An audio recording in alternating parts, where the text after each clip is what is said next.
मोरे घर पनिया पिलाई दी है जान गे, कफन ओढ़ाई दी है टूटत ही जब प्राण गे।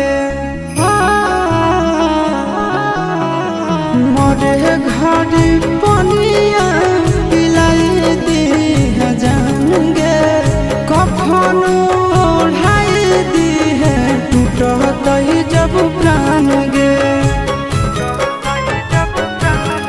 हगे हमारा से तोरा जाती प्यार होता भेंट साक्षात कर लगे। हगे सोनाया गावा हो भर